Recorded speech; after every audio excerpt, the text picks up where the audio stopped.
Hey everyone, and welcome to another deep dive. You know how this works. You give us a topic, and we go deep. And today we're diving into the world of humanistic approaches in therapy. Sounds fascinating. It really is. I mean, this is like a total mind shift from traditional therapy. We're talking less about digging into your past and more about like empowering you right here, right now. Right, like focusing on your potential. Exactly. And you know what's really cool? The inspiration for this deep dive came from a blog post you sent in. It's called The humanistic approaches. That's the one. And it's from the Multicultural Counseling Service website if you had a chance to check it out. I have. It's a great read. Really lays out the foundation of this whole approach. It does. So we'll be pulling some key insights from that, but get ready for, some added context and maybe even a few mind-blowing questions along the way. So let's start at the beginning. Where did these humanistic approaches even come from? Well, believe it or not, the roots go way back, like ancient Greece and Rome, or we're talking philosophers like Aristotle, who believed in the inherent goodness of humanity and the importance of self-discovery. Wow, so this stuff's been brewing for centuries. It has, but it really gained momentum in the 19th century with thinkers like William James, and then in the mid-20th century, boom, it becomes this distinct movement. That's right, 1964, the year of the Beatles and the birth of humanistic psychology. Ah, exactly a pivotal year indeed. And you know what made it so pivotal? There was this big conference in Old Saybrook, Connecticut, and it was like the who's who of psychology all gathered in one place. You had Abraham Maslow, Carl Rogers, Rolla May. all these big names brainstorming and shaping this new approach to therapy. It must have been electric. Oh, absolutely. A real meeting of the minds. And speaking of Maslow, I bet you've seen his famous hierarchy of needs pyramid. Who hasn't? It's iconic. You know, the one with basic needs like food and shelter at the bottom? Yeah, and then it climbs up to things like love and belonging. And finally, at the very top, self-actualization. Achieving your full potential, becoming the best version of yourself. It's a powerful framework for understanding human motivation. Even today, a lot of self-improvement advice is essentially about climbing that pyramid. It makes you think, where are you on the pyramid right now? Yeah. But Maslow wasn't the only one making waves in this movement, right? Oh, not at all. Carl Rogers, with his client-centered therapy, he was a huge influence. And then there's Fritz Perls, the founder of Gestalt therapy. They all brought something unique to the table. Okay, so we've got all these brilliant minds coming together. But how does this humanistic approach actually differ from, say, psychoanalysis, where Freud's hanging out, analyzing your dreams and digging into your childhood? It's a fundamental shift in focus. Psychoanalysis is all about understanding your present problems by looking into your past, especially those early childhood experiences. It's like they're saying your past is the key to unlocking your present. Okay, I get that. But humanistic psychology, it seems like it's flipping the script. It is. It's saying let's focus on the here and now, on your conscious choices and your ability to shape your own future. So it's less about fixing what's broken and more about empowering you to create the life you want. Exactly. It's about recognizing that you have the power to change and grow. Even if you've been through tough times, instead of dwelling on what went wrong, it asks, what are your strengths? What are your values? And how can you use them to build the life you desire? That's such a powerful shift in perspective. It's like saying you're not a prisoner of your past. Yeah. You have the power to write your own story. Exactly. And that's a core belief in humanistic psychology. And one of the things that really stood out to me in that blog post was Carl Rogers' idea of self-actualization. Can you tell us a bit more about what he meant by that? Well, Rogers believed that deep down we all have this drive to become the best, most authentic versions of ourselves. He called it the actualizing tendency. So it's not just about wanting to be better. It's like an inherent drive we all have. Precisely. Yeah. And for Rogers, a key part of this process is achieving what he called congruence. Congruence. Okay, now you're going to have to break that down for me. It's about bridging the gap between who you are right now, your self-image, and who you aspire to be your ideal self. So it's like accepting yourself, warts and all, and using that as a foundation for growth. It's a bit counterintuitive, isn't it? It is. There's this great Rogers quote in the blog post. The curious paradox is that when I accept myself just as I am, then I can change. It's like saying you can't edit a book until you've read the first draft. I love that analogy. It's so true. And, accepting yourself doesn't mean becoming complacent. It's about acknowledging both your strengths and weaknesses and recognizing that you're a work in progress. It's about honesty, not judgment. Exactly. And as you become more congruent, you start to live more authentically, making choices that align with your true self. This makes me think about that example from the blog post about people choosing jobs or even partners just to please their parents. That's a classic example of what happens when your locus of evaluation is external. Instead of making choices based on your own internal compass, you're letting others dictate what's best for you. Ouch, that's got to lead to some inner conflict, right? Like, have you ever felt that pressure to make a decision based on what others thought, even if it didn't feel quite right in your gut? I think we all have at some point. Society can be really good at telling us what we should want. It's like that should monster's always lurking in the shadows. Right, but humanistic psychology, it encourages us to question those shoulds and listen to our own inner voice. So how do we start shifting from that external locus of evaluation to an internal one? Yeah. How do we learn to trust ourselves and make choices that align with our true desires? It's a journey, and it starts with awareness. Right. Pay attention to those moments when you feel a sense of inner conflict or a nagging feeling that something isn't quite right. So tuning into those gut feelings. Exactly. But it's not just about feeling, it's also about exploring those feelings. Ask yourself what's making you feel uncomfortable in this situation. What are your values? What would you truly want if you weren't worried about pleasing others? Sounds like it takes a lot of introspection. It can, but the more you practice tuning into your own inner voice, the easier it becomes to make choices that feel authentic and lead to a more fulfilling life. And that's a core principle in humanistic psychology.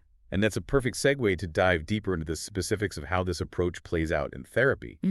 Are there any particular techniques or methods that therapists use when working with this perspective? Definitely. While there are different schools of thought within humanistic psychology, there are some common threads. One of the biggest is the emphasis on the therapeutic relationship itself. So it's not just about the therapist giving you advice. Not at all. Carl Rogers, for example, believed that the therapist's role is more about creating a safe and supportive space for clients to explore their own thoughts and feelings. He talked about 3 core conditions that are essential for this kind of therapeutic relationship: Okay, lay them on me. genuineness, unconditional positive regard, and empathy. All right, so genuineness, that's like being real, right? Exactly. It means the therapist is being authentic and present. They're not hiding behind a professional facade or pretending to have all the answers. So it's more human, less clinical. Precisely. They're bringing their whole selves to the table, just like they're encouraging the client to do. And what about unconditional positive regard? What does that even mean? It essentially means accepting the client for who they are without judgment or conditions. It's about creating a space where they feel safe to be vulnerable, to share their deepest fears and insecurities without fearing rejection. So it's about building trust and safety. Absolutely. And the third core condition, empathy, is the therapist's ability to truly understand and share in the client's emotional experience. It's about walking a mile in their shoes, seeing the world through their eyes, and feeling what they're feeling. So it's not just about understanding their situation intellectually, but connecting with them on an emotional level. You got it. Empathy is about creating a heart-to-heart connection that allows the client to feel truly seen, heard, and understood. These 3 core conditions, genuineness, unconditional positive regard, and empathy, they sound so simple, yet so powerful. They are, and Rogers believed that these conditions were essential for creating a therapeutic environment that fosters growth and healing. Think about it. When you feel safe and accepted, you're more likely to open up and explore those deeper parts of yourself that might be causing you pain or holding you back. That makes total sense, and I imagine this approach can be applied to a wide range of issues and challenges. Humanistic therapy can be helpful for people dealing with anxiety, depression, relationship problems, trauma, grief, really the whole spectrum of human experience. So it's not just for people seeking self-actualization, but for anyone who wants support and guidance in navigating life's challenges. Exactly. Humanistic therapy is all about helping people live more fulfilling and meaningful lives, whatever that may look like for them. You know, it's amazing how humanistic approaches have shifted the focus in therapy, from dwelling on the past to empowering the present, from problems to potential, from pathology to growth. It's a much more hopeful and empowering perspective, wouldn't you say? Absolutely. Humanistic psychology offers a vision of human beings as inherently capable, resilient, and driven toward growth and self-discovery. It's a vision that resonates with me, and I love how it honors the uniqueness of each individual's journey. There's no one right way to live a life, right? Precisely. Each of us has our own unique path and gifts to offer the world. Speaking of unique gifts, I'm curious to hear more about some of the other key figures and therapies that have emerged within the humanistic movement, besides Carl Rogers and his client-centered therapy. Who else made a splash? Well, there's Fritz Perls, who developed Gestalt therapy. Gestalt therapy, I've heard of it, but I'm not quite sure what it's all about. Gestalt therapy emphasizes awareness and present moment experience. The word Gestalt is German for whole or form, which is fitting because this approach emphasizes the interconnectedness of our thoughts, feelings, and behaviors. So it's about seeing the whole picture, not just focusing on isolated parts. Exactly. Gestalt therapy encourages you to pay attention to your bodily sensations, emotions, and thoughts in the present moment, and to explore how these different aspects of yourself are interacting. It sounds like a very mindful approach to therapy. It is Gestalts. Therapists use a variety of techniques to help clients become more aware of their present moment experience, including role-playing dream work and even something called the empty chair technique. Empty chair technique. That sounds intriguing. Tell me more. It's a fascinating technique often used to help clients work through unresolved conflicts or unfinished business with someone who is no longer in their lives. Imagine this. The client sits facing an empty chair and pretends that the person they have unfinished business with is sitting in that chair. Then they engage in a dialogue with that imagined person expressing their thoughts and feelings. Wow, that's powerful. It's like giving voice to those unspoken emotions that might be lingering beneath the surface. Exactly. Gestalt therapy is all about bringing those unexpressed emotions into the light of awareness so they can be processed and integrated. It sounds like a very powerful and potentially very emotional approach. It can be, and while Gestalt therapy has its own unique set of techniques and principles, it shares a common thread with other humanistic approaches. It emphasizes personal responsibility, self-awareness, and the importance of living a meaningful life. So even though there are different schools of thought within humanistic psychology, there's a common thread that connects them all. Absolutely. Whether it's client-centered therapy, Gestalt therapy, or any of the other humanistic approaches, the emphasis is on empowering individuals to become more fully themselves. And I imagine that process of becoming more fully ourselves can take many forms. It can. For some people, it might involve exploring their creativity. For others, it might involve deepening their relationships. And for others, it might involve engaging in social activism or pursuing spiritual growth. The possibilities are truly endless. It's like saying there's no one right answer to the question of what it means to live a good life. It's all about finding what resonates with you. Exactly. Humanistic psychology encourages us to embrace that vastness, to explore our own unique potential, and to create lives that are both meaningful and fulfilling. That's a pretty inspiring message, wouldn't you say? I'd say so. Humanistic psychology reminds us that we are not simply products of our past, but rather active agents in shaping our own lives and creating our own futures. It's a message that I think we all need to hear from time to time, especially in a world that often tells us who we should be and how we should live, It's empowering to remember that we have the power to choose our own path. and to create a life that feels authentic and true to ourselves. Precisely. This conversation has been incredibly insightful.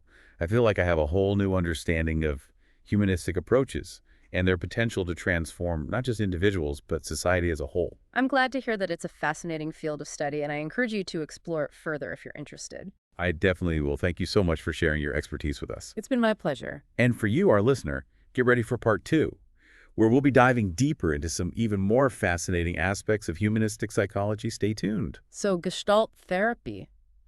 It's all about like the here and now, like really being present in the moment. Exactly. It's about bringing awareness to your present experience, Yeah. your thoughts, feelings, even your physical sensations. So it's not just about what you're saying, but like your body language too. Absolutely. Those nonverbal cues can be incredibly revealing, and Gestalt therapists are trained to pick up on those subtle signals and help you explore what they might mean.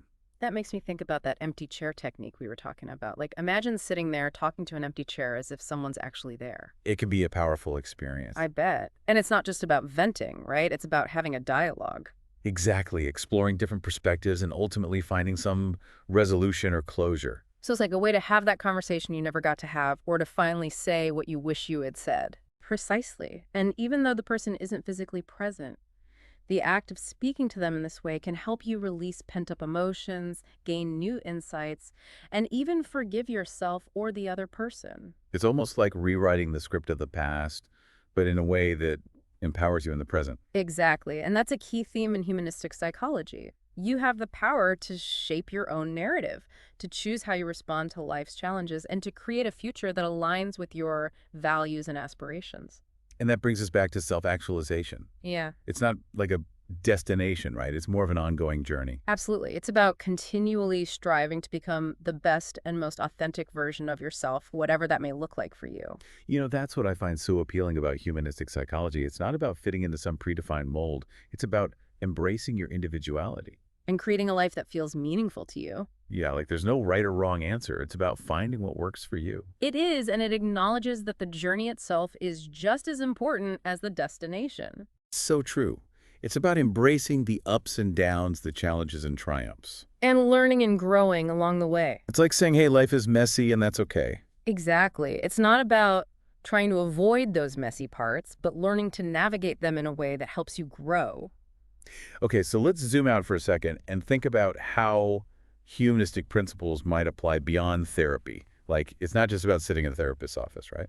Absolutely right. These principles can be incredibly powerful in all aspects of life. Like, imagine a workplace where people feel genuinely valued and respected. Where there's open communication and a focus on collaboration. It sounds like a dream.